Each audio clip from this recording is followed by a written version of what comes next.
о Абхазии, республика, где туристы не уважают, но дотации от него берут. Все же слышали этот скандал, как недавно абхазская чиновница бодро заявила: нам не нужны туристы с 300 рублями, которые едят доширак и ничего не покупают.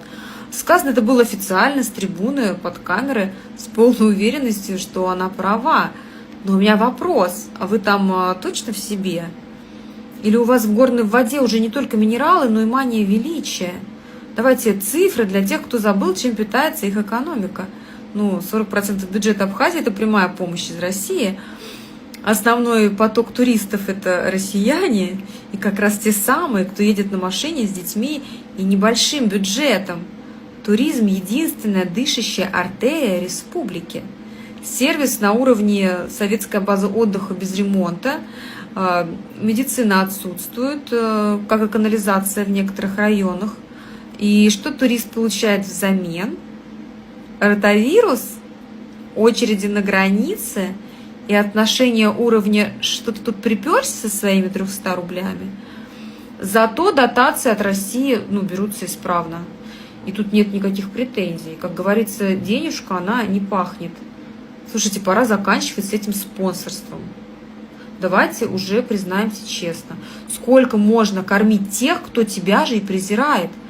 Зачем вливать миллиарды в тех, кто плюется в сторону дешевого туриста, при этом забывая, кто платит за их дороги, больницы, школы?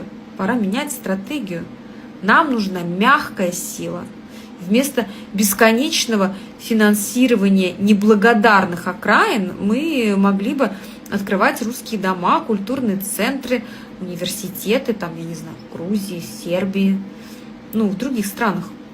Вкладываться в воспитание лояльной молодежи, как это делает Запад.